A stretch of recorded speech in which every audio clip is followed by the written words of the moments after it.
Genèse 26. À cette époque-là, il y eut de nouveau une famine dans le pays, comme naguère au temps d'Abraham. Alors Isaac se rendit à Guérar, chez Abimélec, roi des Philistins. En effet, l'Éternel lui était apparu et lui avait dit, « Ne descends pas en Égypte. Fixe-toi dans le pays que je te désignerai. Séjourne dans ce pays-ci. Je serai avec toi et je te bénirai. Car c'est à toi et à ta descendance que je donnerai tous ces territoires. J'accomplirai ainsi le serment que j'ai fait à ton père, Abraham.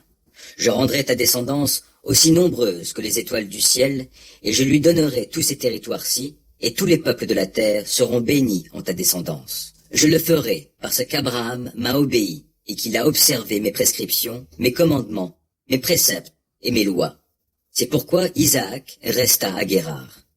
Lorsque les hommes de l'endroit s'enquéraient au sujet de sa femme, il répondait, « C'est ma sœur. » Il ne disait pas qu'elle était sa femme. Il avait peur que les gens de l'endroit le tuent à cause d'elle, car elle était belle. Comme il était déjà depuis assez longtemps dans le pays, Abimélec, le roi des Philistins, regardant par la fenêtre, surprit Isaac en train de s'amuser avec Rebecca, sa femme. Alors il le fit appeler et lui dit, « C'est sûrement ta femme. Pourquoi as-tu dit, c'est ma sœur ?» Isaac lui répondit, « Je me disais que je risquais de mourir à cause d'elle. » Abimélec rétorqua, « Te rends-tu compte de ce que tu nous as fait là?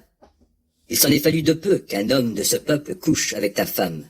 Dans ce cas, tu nous aurais chargés d'une lourde culpabilité. » Alors Abimélec fit publier ce décret à tout le peuple. Quiconque fera du mal à cet homme ou à sa femme sera puni de mort. Isaac fit des semailles dans le pays et récolta cette année-là le centuple de ce qu'il avait semé. L'Éternel le bénissait. Isaac devint un personnage important. Son importance s'accrut encore et il devint même un homme très puissant.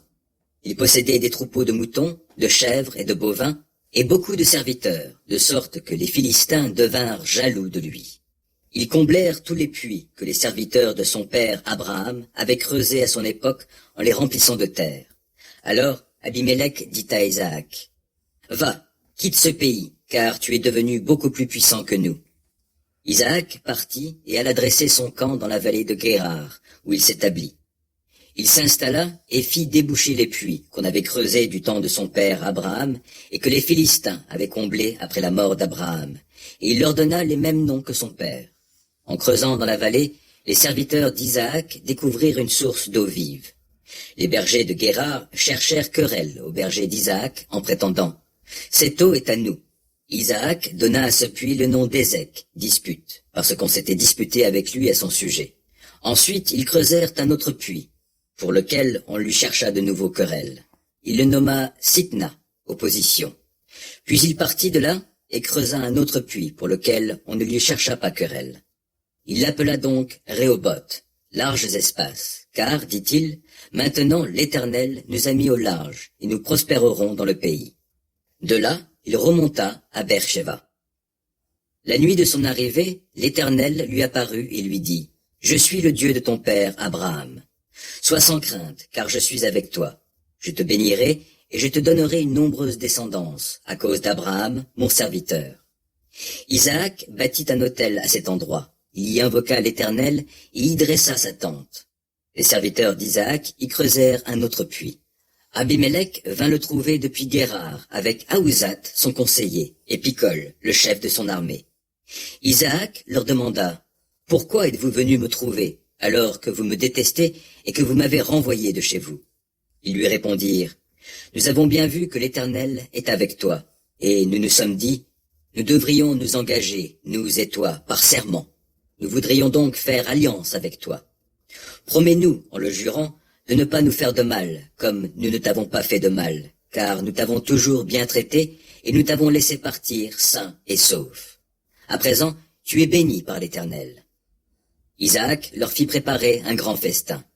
Ils mangèrent et burent, et, le lendemain, de bon matin, ils s'engagèrent l'un envers l'autre par serment. Puis Isaac les reconduisit, et ils le quittèrent en bons termes. Or, ce même jour, les serviteurs d'Isaac vinrent lui annoncer qu'ils avaient trouvé de l'eau dans le puits qu'ils étaient en train de creuser. Alors Isaac appela ce puits Shibéa, serment. C'est pour cela que la ville se nomme Beer-Sheva, le puits du serment jusqu'à ce jour.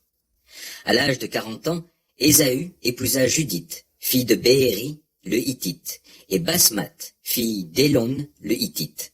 Elles rendirent toutes deux la vie amère à Isaac et à Rebecca.